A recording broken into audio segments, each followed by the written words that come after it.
नमस्ते।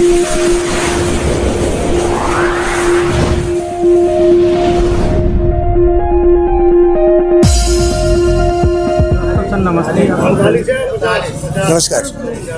स्नातक एमएलसी के लिए आप आवेदन कर रहे हैं, आपकी क्या क्या तैयारी है?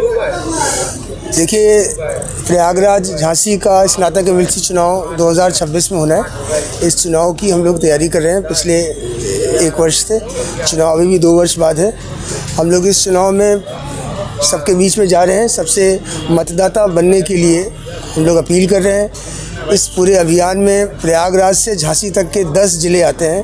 प्रयागराज, फतेहपुर, कौशाम्बी, हमीरपुर, ललितपुर, जालौन, झांसी, बांदा, चित्रकूट, महोबा, इसमें 42 विधानसभा, 560 ब्लॉक आते हैं।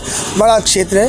सबके बीच में जाना और ये कहना कि आपको इसका मतदाता बनने के क्या लाभ हैं, क्या आवश्यकता है, सबको प्रेरित करना, इसके लिए हम लोग पूरी एकजुटता से पिछले 1 वर्ष से इसकी तैयारी में लगे हुए हैं। जैसा सर आपने बताया स्नातक चुनाव के लिए तैयारी कर रहे हैं सर स्टूडेंट्स जो ग्रेजुएट हैं, पोस्ट ग्रेजुएट हैं, उनका ये कहना है लगभग 10 साल से बहुत बेरोजगारी फैली हुई है, इस पर क्या कहना है? देखिए, कुछ ऐसे विषय हैं, जैसे आपने बेरोज़गारी की बात कही, एक अनएम्प्लॉयमेंट है, एक अंडर एम्प्लॉयमेंट है।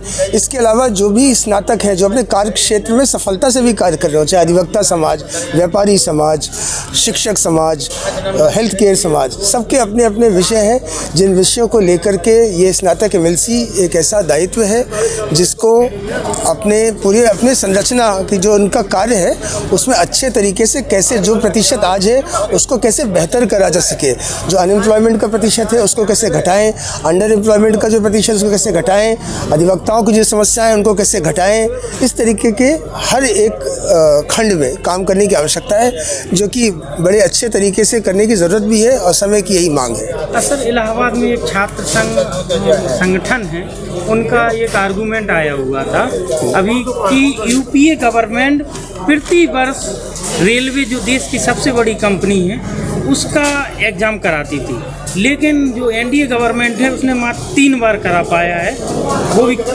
वैकेंसी कंफर्म नहीं है। क्या ये सही है, गलत है, क्या है?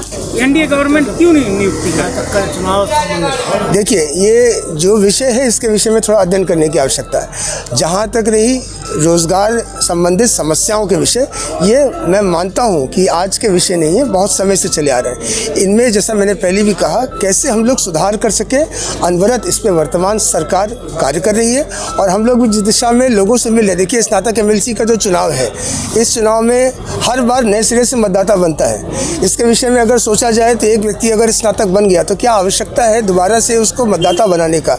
उसका आधार यही है कि आप दोबारा मतदाता इसलिए बनाइए कि अगर आप प्रत्याशी हैं, संभावित प्रत्याशी हैं, आप लोगों के बीच में जाइए, उनका विषय, उनका समस्या समझिए। अगर कोई शिक्षा जगत से आता है, कोई अधिवक्ता समाज से आता है, कोई व्यापारी समाज से आता है, इसके लिए चुनाव की तैयारी कर रहा है, उसको कैसे पता चलेगा कि हेल्थ केयर में क्या समस्या है? एक शिक्षक को कैसे पता चलेगा कि व्यापारियों में क्या समस्या है? इसीलिए ये एक ऐसा चुनाव है, इसकी पूरी तैयारी में ये सारे विषय कहाँ पे, चाहे छोटी से लेकर बड़ी बात, चाहे शौचालय रिलेटेड विषय हो, चाहे पार्किंग रिलेटेड विषय हो, चाहे छात्रों के विद्यालय पहुँच रिलेटेड विषय हो, ये सभी विषयों का अध्ययन करना, लोगों से मिलना, मतदाता बनाना, इसी का पूरा आधार है कि ये चुनाव अच्छे तरीके से लड़ा जा सकता है। चैनल के माध्यम से क्या संदेश रहेगा आपका सभी के लिए? मेरा बहुत ही